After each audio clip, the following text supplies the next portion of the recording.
guys. So everyone's been putting in their 2 cents in the ORAC community about the Ryan and Brian and Michael Zuber video. And my my honest opinion, before I get too far into it, I felt it needed a little bit. I felt like they just needed a little bit more grit in their life. So, as a special guest this week, I invited one of the most driven people I know in my life, Miss Sarah Garrett, to talk about this video. Hey guys, how are you? I'm gonna see if I can't pull up the chat real quick. Well, All right. so Sarah, you watched the video. What were your thoughts on it? I did. Actually, I was just finishing up. I had watched it like in the middle of the night one night, and I fell asleep about halfway through. I guess I heard it play all the way through, and then I was just replaying it back, so I made sure I was completely coherent this time listening to it. But honestly, I think the things that they discussed as far as the challenges to currently investing in real estate, it pretty much seemed to me like I heard just a lot of excuses, and a lot of like I just don't want to is kind of what I heard from all of them on the video. I also felt like every solution kind of that Mr. Zuber was trying to give to them, that they just continued to cut him off. Or at least Brian did. Brian continued to cut Mr. Zuber off. And obviously, those of us that know Michael a little bit better, we know, I guess, more of his thought process. But I feel like they never really allowed him to fully explain his position. And so I feel like, we kind of walked away from their podcast together, just kind of like, with a negative mindset regarding continuing to invest in the challenging market that we have right now. Yeah, I kind of, when I was listening to that, was very impressed with Michael Zuber in the sense that I'm surprised he actually stuck through it for as long as he did, and because like I know how I personally am, and if you're going to come at me in a conversation closed minded like that, I'm just going to get up and walk away because you're like they're not worth my time and energy and effort at that point. Right, right, right. Yeah, he definitely did. I think I would accredit that to his age, quite honestly, as well.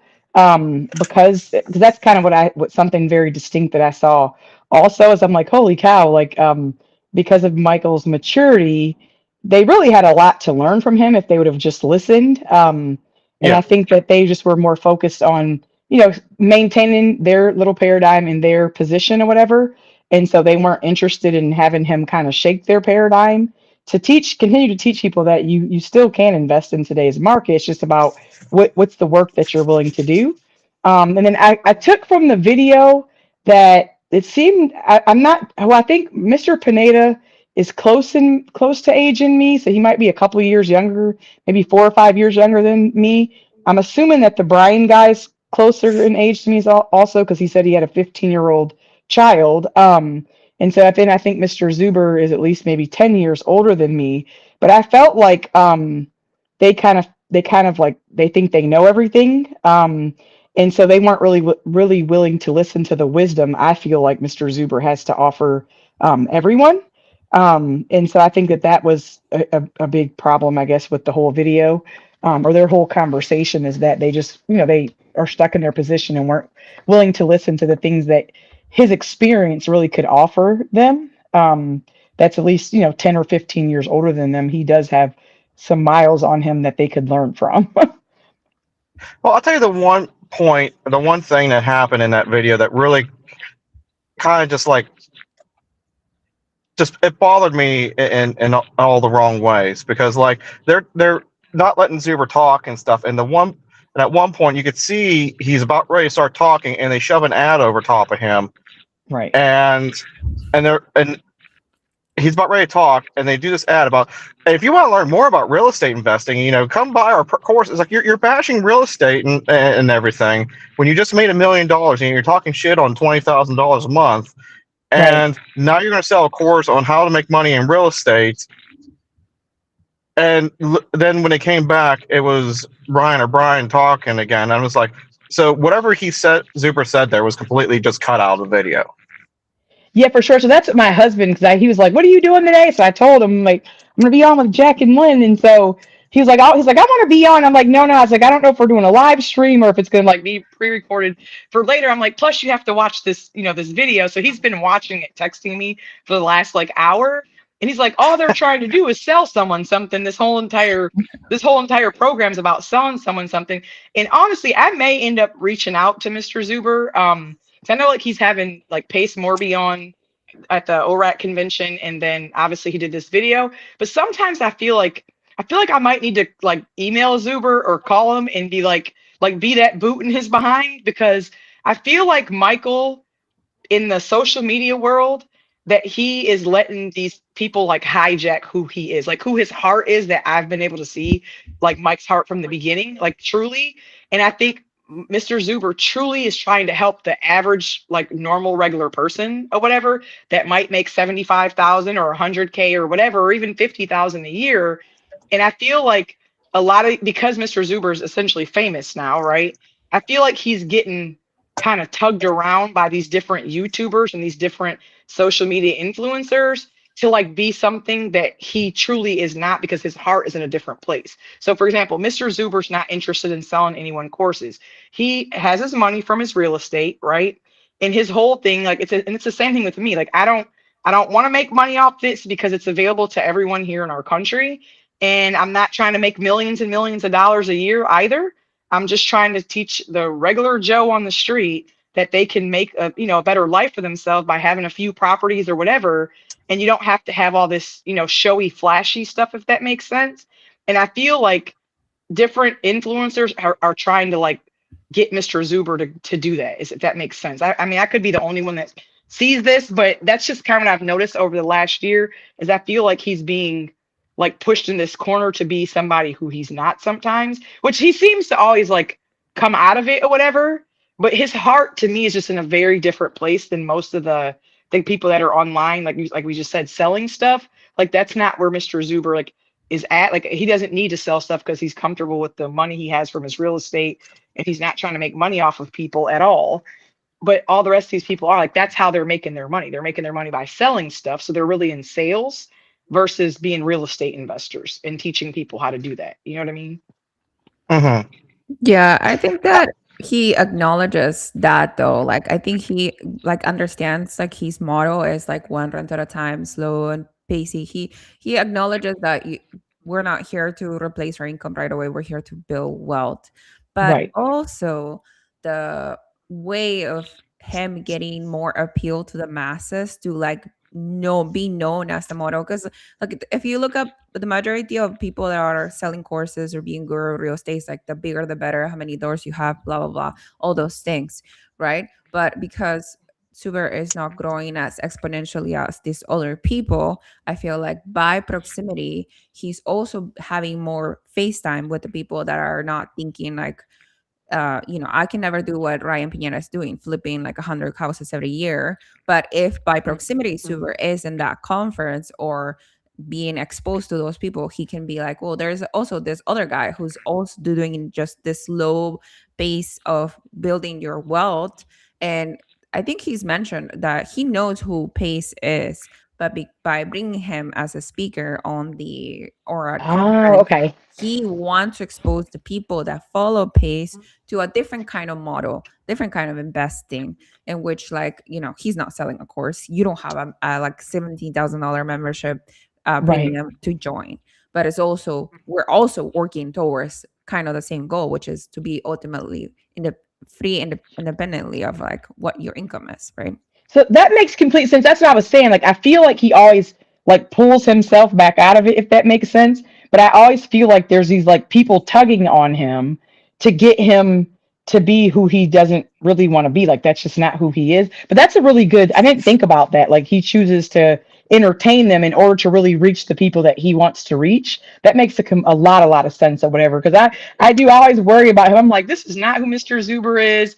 He does not care about, and that's like care about all this stuff. And that's something even for me, like I've taught people, it's okay to have like a goal of like, I want to own a house that's $2.5 million. But if you're not focusing on the little house that you have in front of you right now and like how to make that work for you, like you're looking at too big of a goal. You got to have like milestones along the way. And I feel like a lot of times with those influencers, they have these big, huge ideas. And really, like I said, their only goal is just to sell you something because that's really how they're making their, $1 million a year or whatever. But they're not telling you that. They're kind of like disguising it as, I'm going to teach you real estate, when really Mr. Zuber truly is the one who's teaching you how to very simply, that little average Joe guy, to build real estate. And then that was something else I thought was interesting in the video too, is like when Mr. Zuber was telling them like the incomes that he had earned like in the beginning, which I didn't know his incomes had been that high or whatever at his best years, like when he was still working. But I think one part that they didn't either let him speak on, or one part that he might have just accidentally left out, is the fact that it was still a choice that Mr. Zuber made. He could have chose not to go buy real estate. He could have chose to keep buying new cars and new houses and upgrading. And that's the hardest part, really. Like Jack, that's what I told you. For me, it's like a mindset issue. You have to discipline your mind in order to not do what your neighbors. I got a neighbor right now. It's like, we need you to pressure wash your house more. And I'm like, there's not even a bylaw about pressure washing our houses at all. I just choose to do it once a year because I like my house to look nice. And like now they're just fussing at me because in their world, I don't buy new cars. My kids go to a very expensive school, like all these things. But like, that's what I value. I drive an old, like I said, my husband and I drive old cars, but secretly behind the scenes, we've built something, it's that in a few years will just be the most beautiful thing ever because we chose to delay gratification. And so I feel like that's the whole point that they missed, is Mr. Zuber's like, I delayed gratification, and he could have easily chose to go spend that money on all kinds of stuff. But I don't know if you guys, I think you guys probably know, like he lived in the same house this whole entire time until he just moved to Vegas. And it's like a house he bought, I think, when his daughter was a baby or even before she was born. He never upgraded his house. And that's the choice he could have chose to make, right? But he didn't. And that's really the hard part, Jack, is when you're looking at your neighbors, I'm like, oh, well, the other neighbor, he pressure washes twice a year. Well, he's 20 years older than me, and this is his forever home that he's living in, right? So he's gonna maybe want to pressure wash twice a year. I'm only pressure washing once, and nobody else in this block pressure washes anyways, but the two of us. And so I'm like, anyways, it's just that's the hard part, is not doing what everyone else around you is doing. It's the most difficult part that even I'm struggling with right now. It's like, we're almost to the end, babe.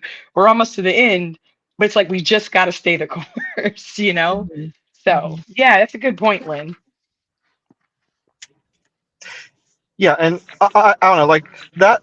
If you look at everyone in like the OREC community, like his millionaires that come on, they all did it one at a time. Or Right. like Matt was the most aggressive out of the bunch. But even like to sit here, like to think about what Matt did, I can't imagine it not being unfathomable. But like what they're doing is just, it's completely out of reach. It's out of touch to the common person, and that's Yeah. not what Zuber's community is about. And that's why before in a video sometime during the week, he was talking to someone. I forget who it was. I should have took a note on it. But he's mentioned that all these big people that have come onto his channel has afterwards, for the most part, talked about, oh, we, off camera, they're like, oh, you're just a few steps from becoming like the next big thing. Like they're like, you might be like, one of them even said, you might get to the point where you're bigger than Bigger Pockets. And he's like, what do I have to do? And every single one of them always says, I have to go to some fancy island, sell a bunch of tickets to then, speak on a weekend. He's just like, I don't want to do that. He's like, Right. he's like, what these people don't get is, I've won my game. Yeah. Why do I need to keep playing? He's like, I'm, however old he is, 53, I think he says. Yeah. He's like, I don't want to be on a hamster wheel anymore. I'm done with that. Right. No, and I mean, that's truly what it's all about, because it's the same thing for us. Like, same thing with my next door neighbor. He still has to work, and he's like 20 years older than me. I'm not doing that in 20, like when I'm the same age as you, right? And so, but that's what it's about. It's just delaying gratification for whatever your period of time might be, for how many units that you may or may not want to have, right? And then, and I think it's even funny with Mr. Zuber, because I think I told you guys before, I had asked Kenny McElroy, when I was able to like message him privately, because my husband had paid for me a membership or whatever, so he would answer my questions. And like, even Mr. Zuber, going through all that he's gone through, is now like, hey, I want the 20 single family homes brand new or whatever. And he has that ability to make that change because he's not on this rat race cycle of, like more, if that makes sense. And I think that's the Mhm. part where you have to be honest with yourself about what it is that you want. And then like for me, like I don't even, I mean, I do little videos with you guys, but like I don't want to be a YouTuber and be in the spotlight or whatever. Like I only do it for you guys because for some reason I just care about all y'all, y'all that I got to meet. But like I won't do this for anyone else but you guys. You know what I mean? And so like so for me, that's the thing. Like when you're in that spotlight like that, it's just there's so much more problems that those guys have that they don't ever talk about, right? And like Mr. Zuber exposing that is like that's essentially a full-time job again. I'm away from my family. I'm having to go, but that's not the purpose of investing in real estate. It is like, the Dion's of the world who's the lazy landlord. It's like, hey, I've got my 8 units and I'm chilling. Like I'm chilling, you know what I mean? And so like for me, that's what I want is the time back with my family, not have to do more. Yeah, what do you guys say to? Because I feel like Super speaks to the people that are having their W-2 and they don't mind. They don't mind, or they want to build wealth, but that it doesn't have to be like next year and the next 2 years and the 5 years. He speaks to the people like are going to put 10 years into this and then they're going to be better off for it. But what about the people that hate their job and like really want to stop working their W-2? Because I feel like Ryan and Brian are speaking to the people that are not looking to continue to work right away, like continue to leave their W-2 right away. What do you say to that?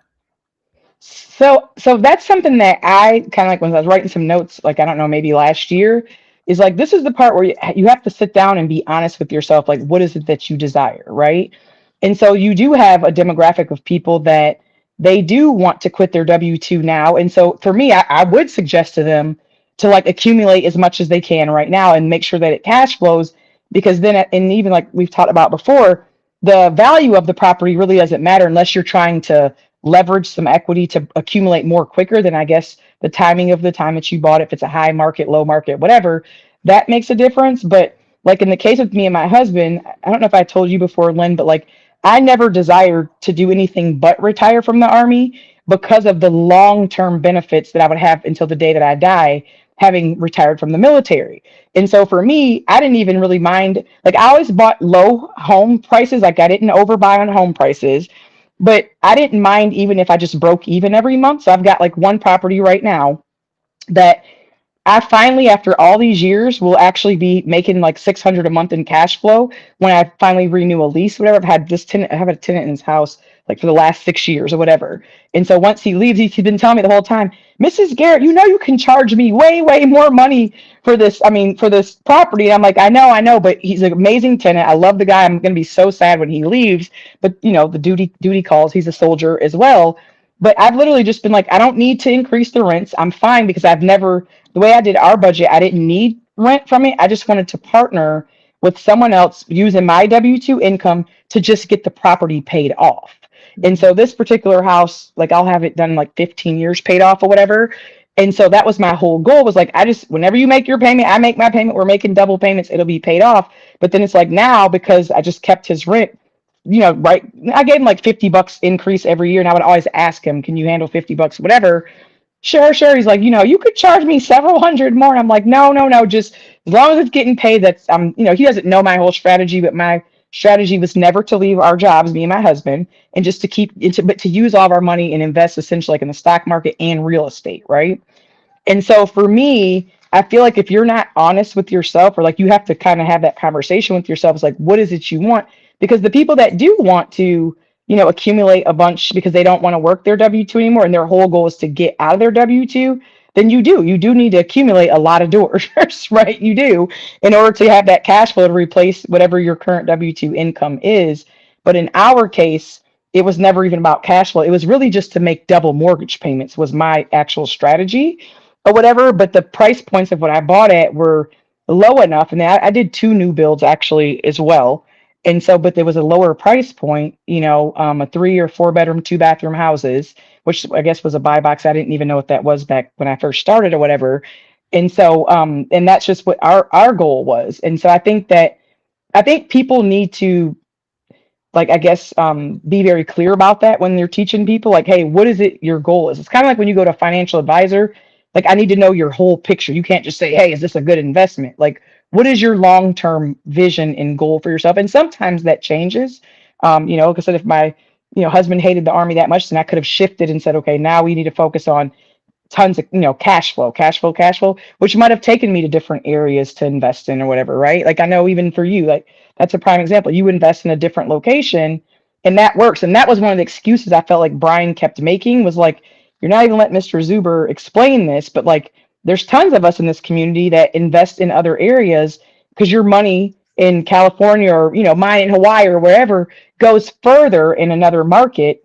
And so you're building long-term wealth, but I feel like they just want quick money maybe to quit the W-2 jobs or whatever. So I think I think my thing would be is stick with your W-2 until you can get to a point in which you can pivot. And I'm not even saying that you need to buy enough real estate in order to, jump off the to, leave.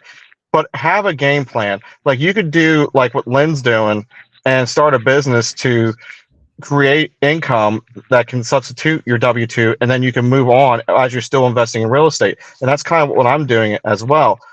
And the thing is, like for me, I do hate my W-2. Like there's no hiding it or disguising that fact. And I'm working towards that. And on the tough days, I'll be honest, I'll listen to an audiobook. I'll listen, to like typically like David Goggins or something, just to get your mind going, to get your drive going. And I start thinking of different things that got me into investing in real estate to set up that long-term effect, because eventually I won't even need my side business because I have enough rental properties to pay for it. And some of those stories are like, I don't know, when I was a young kid, my parents lost their job, so, you're watching your dad, cry because he can't afford an ice cream cone at Dairy Queen for your birthday, or the second time they lost their job and they can't afford a birthday cake, or the time they lost their jobs and you had to quit high school for a year and work at 2 different kitchens and run a lawn care business just to keep them from losing their house. Jeez. That's the type of stuff you have to kind of keep in perspective, and knowing that like what Dion says, and I hate to say this, but Dion invested so he wouldn't become a liability for his children. Well, I hate to say it, but my parents never took the financial responsibility to do that. So they are going to become a financial burden on me. And that's why I need to invest heavier so I can support them. And it's just using what with the cards you're dealt in life is the big thing. Yeah, I think the reason why Brian and Ryan have the more following or the more explosive, I guess, like reach to people is because they are speaking to the people that hate their W-2 and they want to leave right away. Like, you, Sarah, you see like the benefits of keeping your W-2 long term, or at least you saw, how you're going to have healthcare and how your children are going to be taken care of and insurance and all those things. But some of the people don't have that, right? And then they have a toxic work environment, and then they have shitty managers, and they have to feed their family and their children, and they're like looking for that way out. But then again, like Jack put it into perspective, like you do have to be honest with yourself and then think about like without leaving, like don't I think most of the people that do follow like Pace or like Ryan, they have like kind of like cold personality, which is like they will follow somebody without even researching or having like a game plan whatsoever. Like, it's this gonna be phased out. Like, I feel like Brian is falling into like, because I'm next to Ryan, then that means I'm gonna be successful. I'm like, that's not how it works. Like, you actually have to put work into this. And Right. he is successful. Didn't he do like $2 million or like more than $2 million last year? Yeah. But he wants to have like the type of success that's like explosive again. And like I think that's why these people have more reach than that slow and steady, do it however you can save out, and then however you can pay off your mortgage every month. Right. Well, I know Ryan was I think he was the ex MLB player also. So I mean, in that world, when you're in the world of being an athlete, that's a whole nother platform in and of itself that just attracts a tons of attention. already, because people are like, oh, he made it, they're famous or whatever. So I think him playing, if I remember correctly, him playing baseball is what originally made him famous. And so I don't know if he used his baseball money to start investing in real estate. I can't remember, but 'cause I know he speaks at a couple of churches that I follow actually online. Ryan does or whatever. But if I do remember correctly, he used like his baseball money to get started in real estate some years ago or whatever. So yeah, so like I said, it just depends. You definitely got to be honest about what your goals are. Like with real estate or whatever, and that's what I was telling you guys before. There's enough for everyone in this country, and there's something for everyone. I think I was telling them on the thread one day, like that's why I like real estate, because whatever you like to do, just because I like to play mine safe, and do whatever, doesn't mean that you have to be like me. You know what I mean? And just because, like, even like Jack, when I've watched Jack on some stuff, like he's doing all this work inside his house, like I think that is so cool because I couldn't do that, right? That's not something I would even be willing to do. I don't think, because I don't trust myself. I'm too much a perfectionist where I get all, oh my God, the corner's not completely 90 degrees or whatever. So I think that's a neat skill that he has, and like the piece that he has doing the work is the coolest thing to me ever. But it's like for me, I'm like, no, I'll hire out everybody for everything because I don't trust myself at all, right?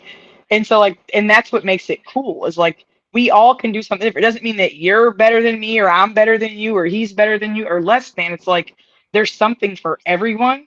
And that's I think the biggest danger is getting caught up like in comparison sometimes or whatever is like, oh, well, you need to be speeding along because of whatever, or you need to be doing this because of whatever. I think the biggest thing is just to do something. You know what I mean? Like just take that first step to do something. And I think everyone's temperament, their personality type kind of will help guide what risks they're willing to take and things like that. And we don't all have to be exactly like each other. Some people are okay with 300 doors in an apartment building all in one location, where I'm like, oh, yeah, no, thank you. I don't want 300, 300 ovens. No, thanks. You know what I mean? But there's great cash flow on some of those deals. So it's cool. It's whatever. There's just so much for everyone. Yeah. What do you guys think about this question? In your investing experience, have you met folks like Brian? What do you talk to? How do you talk to them? What do you talk to them? He said, what do you do to talk to them? So I Like would that have to strategy, or just people that Yeah, want to bulldoze you? yeah, that's what I was going to ask him. Can you clarify that trade better? Do you mean like that are just so negative? Is that what you mean, or do you mean more like they just want to have more, more, more? If he can clarify his question for us, I think he's probably meaning his mindset. It's like me, I'll bulldoze you back with your mindset. Like, let's go. Like, listen, you can get up. We can do this together. Like, come on. Like, yeah, so if that's what he means is like his mindset, like no, that's why I said Zuber had great patience, because me and Brian probably would have gotten to a pissing contest of like talking over one another, like, no, don't listen to him, you can still do it. Yeah, I think honestly, for me, I don't like getting into conflicts like that, and it's just because of how I am and my surroundings that I've been in for so long. If they start to get heated and keep talking over me, I've literally walked out of. I would probably, I know how I am. I would just walk out because I've done it before. Oh, okay. So that Jack, that makes sense why you and I, our energy gets along, because that's how Keith is. Like my husband, he's very like, hey, if they're over here yelling and screaming or keep talking over, he just gets up and walks out. Like he's not mad about it. He's real calm. But me, I'm like, no, we have to make this right. We have to make this right now, which is probably why he married. Like, yeah, Sarah will go in there and I'm not like yelling and screaming, but I'm very firm with like, no, like this is, don't sit here and tell people that they can't. That's probably my biggest struggle I had all those years, is like, you can't do it because you had a kid at 16. Like, no, you absolutely can. My mom always taught me that where there's a will, there's a way. And I think the issue is that your will is really what's the issue, like here in the mind. And that's what I was saying. Like when Mr. Zuber was telling them different stuff and they kept cutting him off, what I kept hearing was a lot of excuses and like, well, I don't want to do that. And I don't want to do that. And I don't want to do that either. But it's like, to get started talking to common people like us, you have to might do some things that you don't want to do. Like, for example, not buying a new car. I'm about to be 43 and I've never in my entire life ever owned a new car, ever, ever. but I've taken all my money and dumped it into real estate and dumped it into investing in other, I'm saying stocks and things like that as well. And so, but it's like in the end, it's going to have paid off beautifully for me. And that's what I wanted to do. So like, don't take that away from other people who maybe they might want to do that. So don't just dismiss it when Mr. Zuber's trying to tell you like, hey, again, where there's a will, there's a way, I think I'm very solution like oriented, that I want to fix the problem. Like people talk to me and I'm like they're complaining or they're telling me about their problems and I'm like, okay, let's find a solution. But I Yes. learned that that's not the best, I guess, feedback I can offer to somebody. Like when a friend is trying to come to me with the problem they had, and I was like, well, this is what we can do with your resume. You can apply to this job. And I heard Mhm. about this person that got hired, and maybe we can connect you together. And I'm like trying to fix their problems. But I learned that sometimes people just want to come to you to vent, to be heard. Mhm. And Mhm. then so Mhm. I offer, do you want to just vent or do you want some feedback afterwards? So I offer that question, and then they'll let me know. If they want feedback, then I will let you know like what I'm thinking about that problem. But if they just want to vent, to be like, okay, girl, let me tell you your Yeah, job yeah. sucks, and then I will just pile on. But yeah, it really Then are you more of a logical person? Like do yeah, you use for sure. Okay, so in mine, I had a counselor a few years ago tell me that because I'm the same way, right? So I'm always trying to find like I mean you could come to me and tell me, okay, or I want to run 10 miles, but I don't have any legs. Like I'm gonna find a way for you to run 10 miles with no legs. Like literally, I will research all night long, whatever, to figure out a way. And so what my counselor a few years ago was telling me that Sarah, most people, and I'm assuming, I don't know if it's the same for men and women, but we were talking specifically about women. She was telling me that they have to process feelings first. So, like, whatever happens, like, they have to go through all their feelings of, like, oh, my kid's dad didn't help me and blah, blah, blah, blah. But my mind immediately goes into, oh, okay, at least we know he didn't help or he's not going to help anymore. So let's find a solution. Like, okay, boom, we could do this, this, this, and this. And I've had to learn my own self just in the last 2 years, like Sarah, most people need to process feelings first. And she was telling me, she's like, Sarah, because I thought something was wrong with me. I'm like, well, I knew my mom was going to die. Like she's 77 years old. Of course she was going to die. And so everyone's like, how can you just come in here and be so whatever? I'm like, well, she was getting old. Like, what did you think was going to happen? And so she was telling me that when you're a very logical person, we don't have to process feelings very often. That's why we're very action oriented and very solution driven. And so she was like, you have to just be more mindful when you're talking to people that they're normally trying to process feelings first. And then maybe after that, they want you to help them get to a solution. But a lot of times they don't. Like you just said, they just want to vent. So now I normally try to say, are you asking me to help you solve this? Or do you just need to keep talking to me? And I'll have to be over there. I'm like over there struggling, like, oh my God, please help me just to shut up and stop thinking, because my mind will just race with solution after solution after Yeah. solution. And it's very difficult for me not to solve. Matter of fact, my husband's like, you should have just been an engineer. That way I don't have to deal with people ever. And I'm just dealing with projects all day long, which even that's why I like real estate. So like when stuff breaks down, like I don't always want stuff to break down, but I love real estate because when an oven goes out or when an AC goes out, there's always a solution for me dealing with real estate. Like there's nothing that can't be fixed with real estate. So whether it's a pipe that bursts or, some drywall that's whatever, if there's mold, there's mitigation for all these things. And so I love real estate because I can always fix whatever the issue is. Whereas like with people, I can't. And that's really hard. Yeah, and I think it becomes a problem with it becomes somebody's personality to complain or to vent about the same thing year after year after year, and then you're the person that's like getting all the dump on basically, and then you observe that person and you're like, okay, but this is the same problem you were talking about 5 years ago, like, and Right. then you were like, okay, like is it me or is it like my network kind of problem where I'm putting myself in the same situation with people Yeah. where their personality is just about complaining.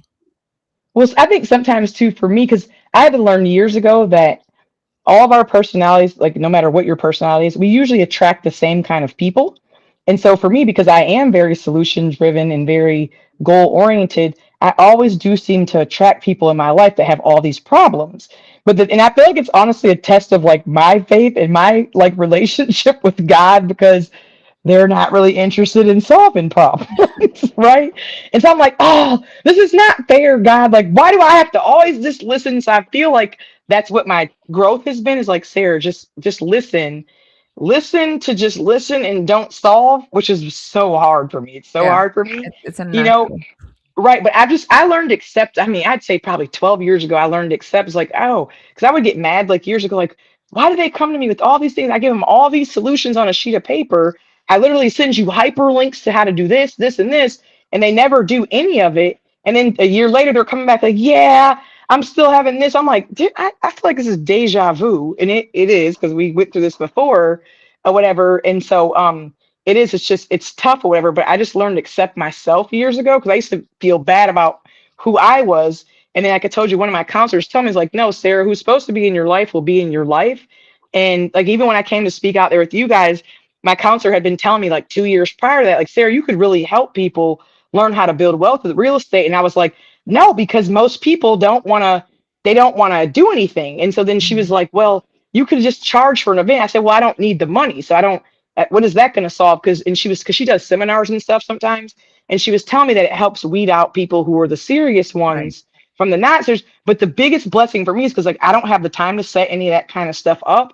I absolutely loved coming to speak with Mr. Zuber, because all of you guys were there because you wanted to be there. Yeah, I know. Hang on, buddy. All you guys were there because you wanted to be there. And so for me, I was like, I came back, I'm like, oh my gosh, that was the most beautiful thing ever, because everybody, I don't know if there's a gator. So there's an alligator out my lake over here. And go ask Mr. Steve to go check with you. But anyway, so I think that was like the coolest thing for me, is to see people that actually wanted to do something. Say hi, Masai. Say hello. It's like there's a gator out there. There's always a gator out there. Anyways, but yeah, so that's the thing for me, is like just being in the right spaces with people that actually want to do the work. And that honestly, I'm gonna cry now, was probably the biggest blessing that I had coming from ORAT with everyone. Is like, I'm like, oh my gosh, these people are like calling, they're asking questions, like they want to do the work. I had people DMing me on school. It's like, you changed my life. I'm like, huh, really? Like just from sharing my story. And I was like, I left. I'm like, I didn't tell them all this, and this. I could have helped more, but just seeing the messages pouring into me of people who were willing to do the work. That's what I realized, Lynn, is like, I have to be intentional with putting myself in the space with people who actually want to have change, and stop chasing down people or even letting them be a dumping ground to Right. me of complaining and they don't want to do anything, you know? Do you think that PACE focuses on a form of mass hypnosis to get people excited in hustle culture? Oh yeah. Yes. Like you analyze that perfectly. Yes. Yep. Actually, Yep. okay, so I have conflicting views about PACE. Do I buy what he's selling? No. But do I think he's a very like a professional storyteller and a great orator? Yes, 100%. Like if Yeah. he was including this energy into, like, let's say politics, I would think Pace would be elected somewhere, right? Okay. Uh-huh. Because he has such a like big presence of storytelling. Do I know that the information that he passes down is the accurate information? I don't think so. I think he talks with such conviction that Uh-huh. he's able to bring everybody to like agree with him. Right. What about you, Jack? The only thing I have to add on what Lynn was saying is that I feel like he is able to create such like a cult following for himself. Like it's almost beautiful to watch on the sidelines. Although I don't necessarily I don't want to do what he's doing, but it's beautiful to watch just how he's able to talk and like create this community of like-minded driven individuals. It's actually kind of impressive, although I don't agree with his program. Okay. Sorry, I was just sliding down the hill a little bit. I wanted to make sure when I open up the door after this, I don't trip and fall into the snowbank for the third time. It's no making your car slide and you're just like turning the wheels. Gosh. Oh gosh. Trey Better says Ryan is the person that is not happy to sit still. He will always go for the next big gamble. And I also agree with that. Like I got into real estate. I think the first book that I bought was Ryan Piñera's book, like How to Flip Your Future. But then Ah, after reading the book, I was just like, this just sounds like another job for myself. So like I'm trying to leave one job to get into another job. Like that doesn't sound like that's what I want to do. And that's the thing, and that's just knowing you. Like, and this is one thing I really have in common with Emily. And I forget her last name, the one that goes on Mark's channel every Friday. I like working on houses. I like seeing my progress. I got so excited the other day that I called BuzzTune accidentally while he was at work. And I'm just like, look at this backsplash. I did it. I've been working on this backsplash all day. I was like, it's the most beautiful one I've ever done. And he's just kind of like, uh-huh, uh-huh, uh-huh. oh, well, you can always call me because I'll be excited for it because I think that that's so cool. I do. I'm like, dude, I could never do that. I'd be over here like banging on tiles, like screw it. God. But I think that's just how, like, that's the one thing me and Emily have in common is even if, like, we were done with everything, we'd still have our hands on a house or, like, for me, maybe a car here and there, working on old classic cars. I'm always going to be busy working on something. It's just how I'm wired. If my hands aren't dirty, I'm not. It wasn't a good day. And by being and by getting dirty, I mean I can go make 50 pounds of kibasi and smoke it, and my hands got dirty. That was a great day. Oh wow. Yeah, I think that most entrepreneurs are like that, but about income. So about revenue and profit. Like once they get like more revenue and more profit, like they're always looking for the next I think way this of is. making their income. It's like a game. Yeah. Yeah. I think at some point though, people have to have a mental shift though. Like when is enough enough? Like when are you going to be like switch to like Coach Carson, for example, and be like, okay, I understand the fact that I'm financially free and I'm independent. Let's do some stuff, roll up our sleeves, get our hands dirty, and start doing community projects and stuff. And that's what he's been doing for a couple years. He's talked a little bit about it here and there, and that's what I'm excited to work towards. Like being able to roll up my sleeves and stuff, and maybe like I've talked a little bit about this, but like put the funds from the flipping the houses into a camp for Christians to go to escape the headaches and the hassles of life and just be able to recharge and refresh themselves some. Mhm. Right. Yeah. Right.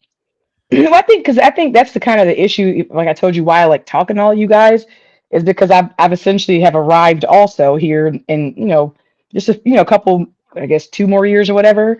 And so the thing for me is that it is like when you're an entrepreneur, sometimes it will wake me up at nighttime and you're like, oh, I could do this, this, and this. And I think for me, my heart is always willing and always open to anything. Like even when I had people nagging me about the YouTube, I'm like, all right, God, should I do it? And then I'm like, nope, if I do it, I'm not ready for this season yet, but I feel so fulfilled like just doing these with you guys. Like I could do it as much as you guys ever need me. You can always text me and or whatever, and my heart's always willing to whatever.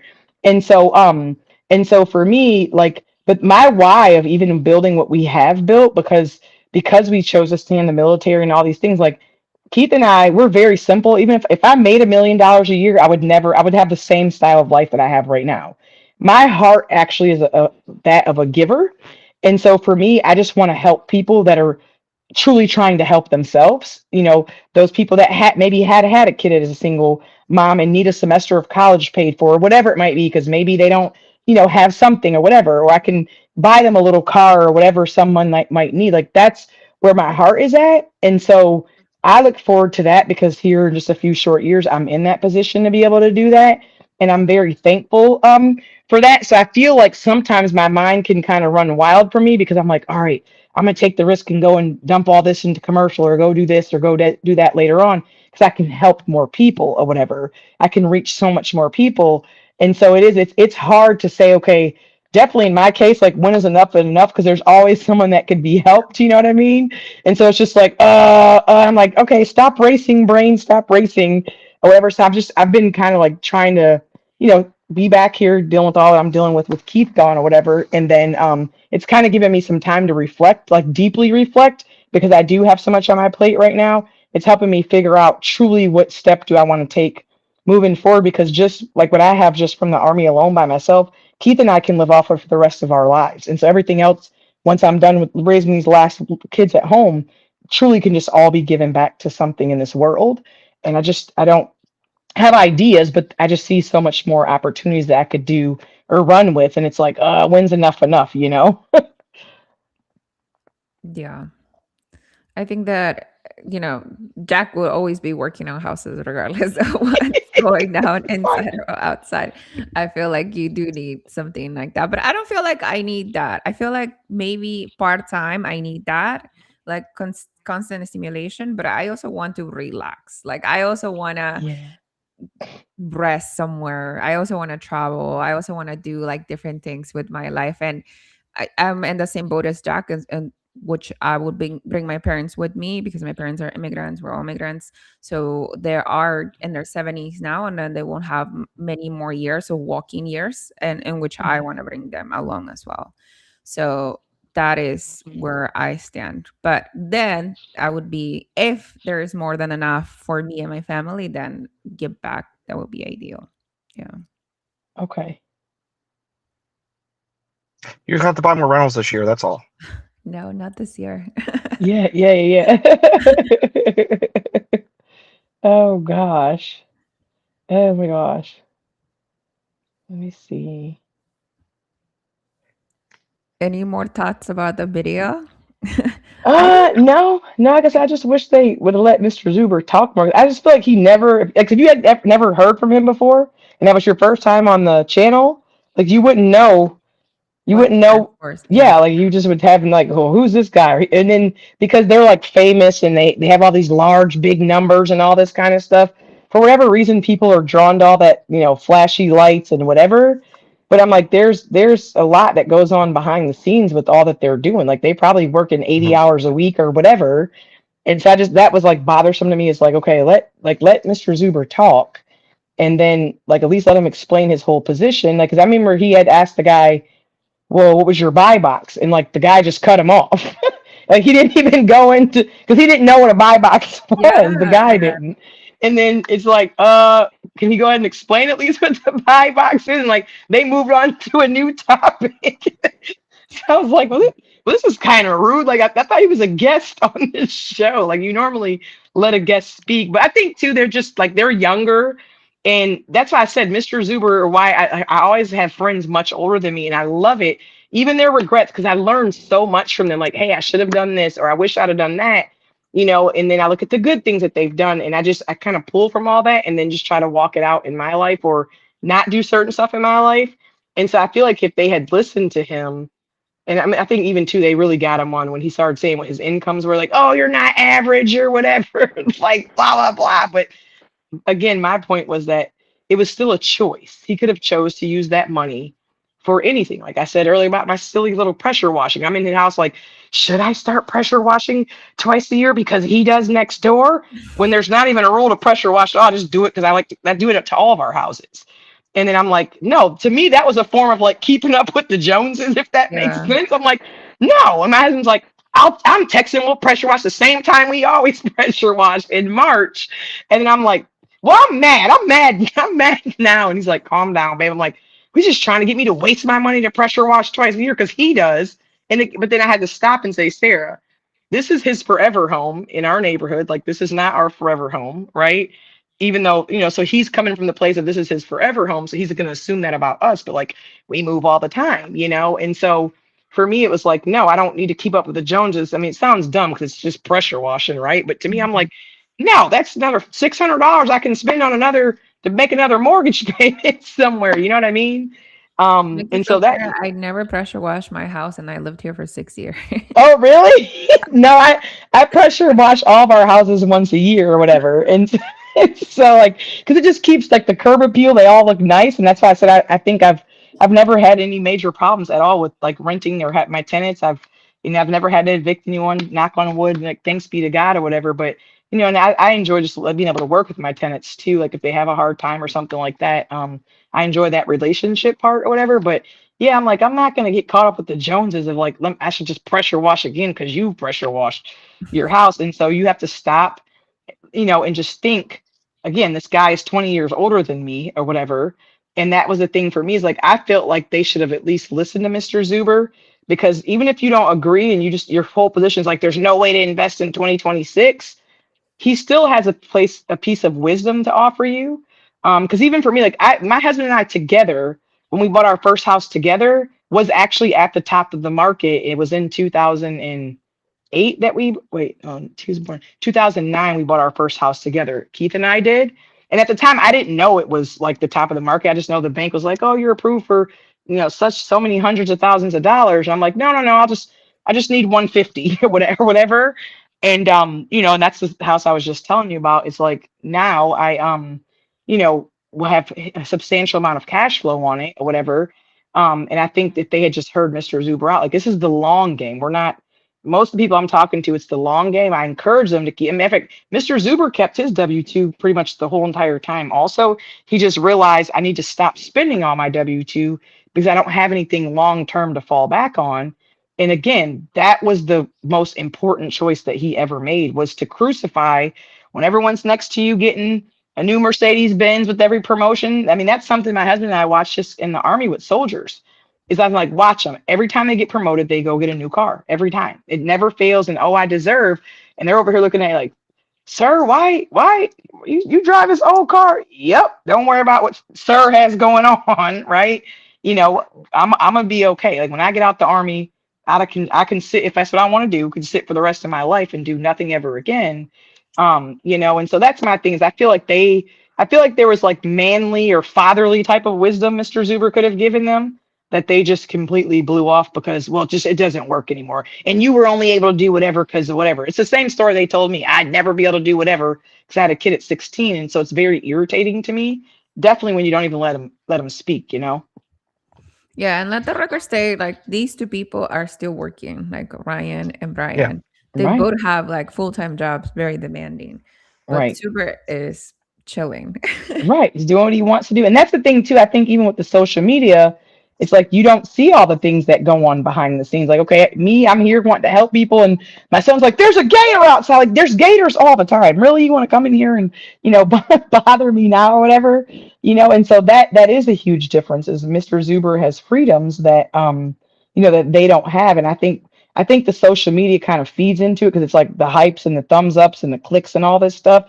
But like you don't know about the 17 AC units that were blown out or or whatever it might be. You're just looking at all the lights, glitz and glamour, and it's like no, like I don't. And that's my thing for me is like my husband and my kids come first, period. Like I'm doing some little part-time volunteer stuff right now with my kids at school, and it's like they've kind of alluded to like we want you to do more, and I'm like my husband and my kids come first. And I'm like always thanking God that I'm retired from the Army and that Keith and I made certain decisions that we made because I don't have to be tethered to a desk at all. Keith is choosing now to stay in the Army just for extra money and whatever our golden years, whatever you want to call it, because we do have older neighbors who, like the guy next door, you're still working.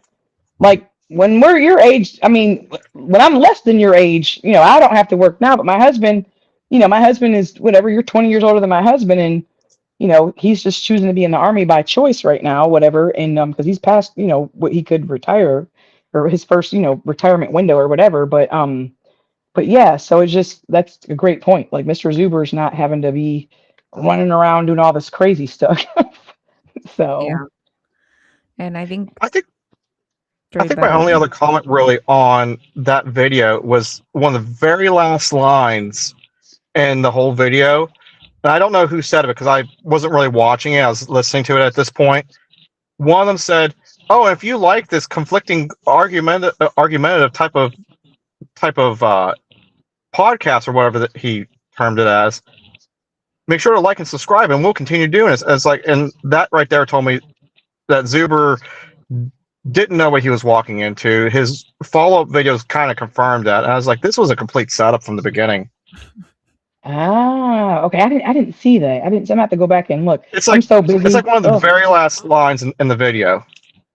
Yeah. Oh, okay. Oh yeah, I'd say I think probably the last couple of minutes I didn't finish actually, so I'll go back and look at it, whatever. But yeah, that's well, I mean, Lynn makes a good point. I didn't think about that perspective though. Like he's trying to actually reach common folks by going on those platforms or whatever in order to reach. Because that's the part that breaks my heart too. Is like when you're showing people that really big, gigantic. I've got 300 units and I've got 100 doors and all that. Like, that's not what most. And then another thing about that too, when you have people with all those types of units, what they also don't tell you is that they 99% of the time have a partner. You understand what I'm saying? And so just because you might be grossing 50,000 a month, and it's not, you're not lying when you're on whatever. Like, I make $50,000 a month.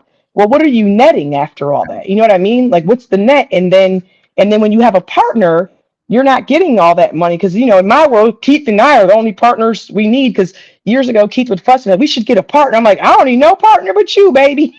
Like it's me and you, and that is all. That is all. And whatever me and you, are willing to forego with our monthly incomes to keep investing like that, they're only other than that, and our kids, like my children, like if they want to be on board, we could build a lot more because I have a whole bunch of kids, but and then grandkids as well.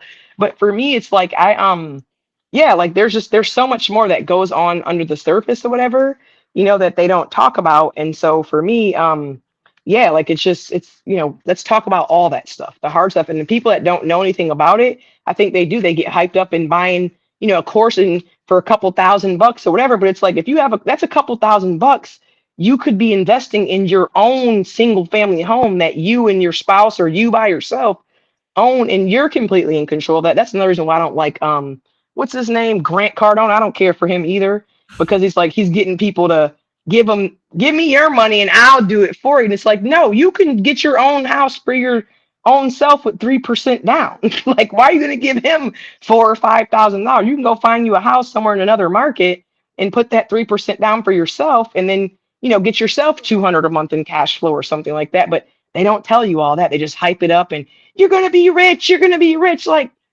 just stop it already. Like, stop it. So, yeah, that's all my 2 cents. Trey Better has a question. What does spoiling yourself look like? What about you, Jack?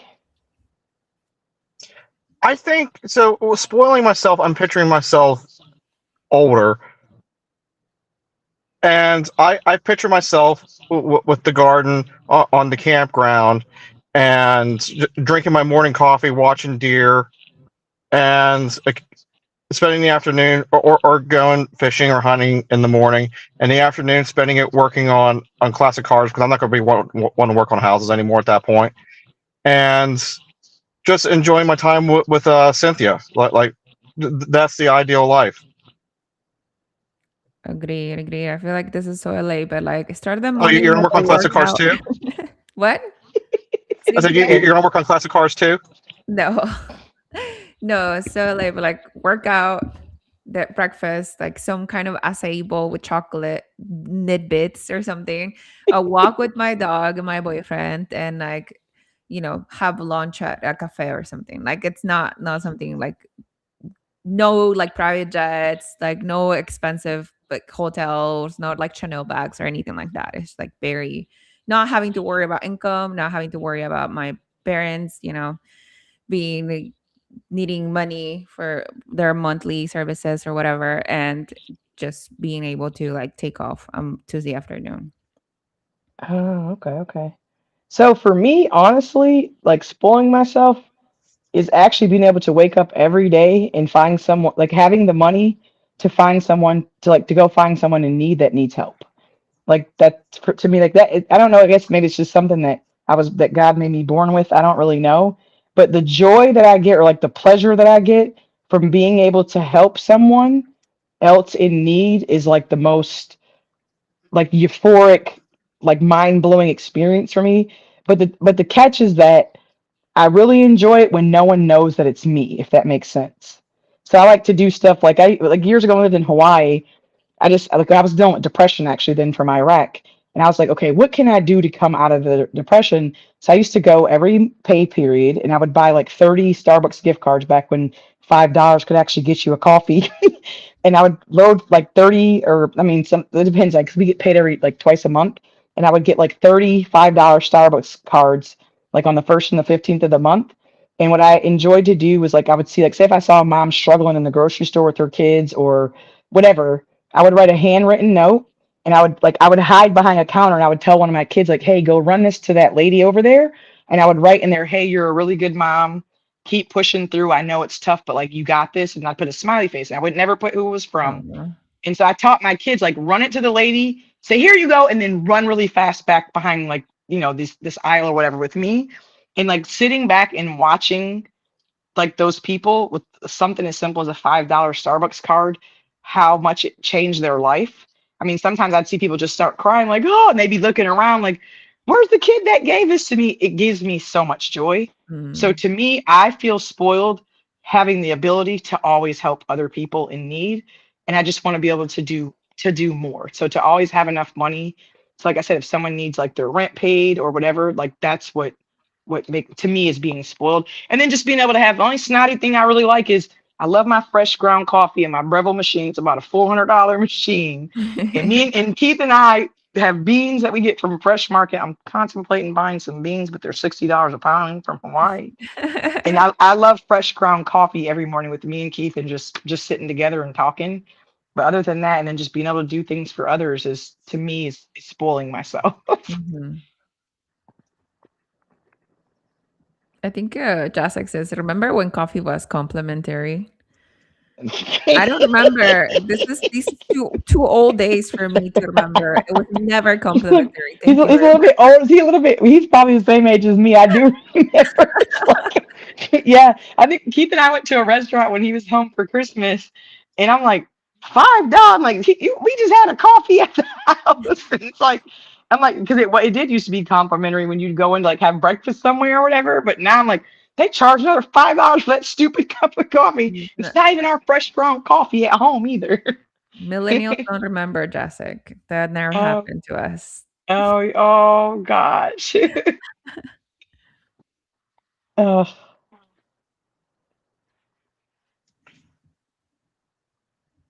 Well, Lynn, I think if there's no more questions, you want to just go ahead and take us home? Yeah, well, thank you for joining us today, Sarah. It was a Yeah, pleasure. And anytime. we're missing Dylan. I don't think we even addressed we're missing Dylan. He was not able to be here because he has a job and he has to Oh work. gosh. Yep. So we'll be Keep able to pushing, come Dylan. back hopefully next week to you guys. If you like the live, let us know if you agree with us or disagree with us or have any comments on this reaction video. But we'll be able to see you next time. All right, cool. All right, guys.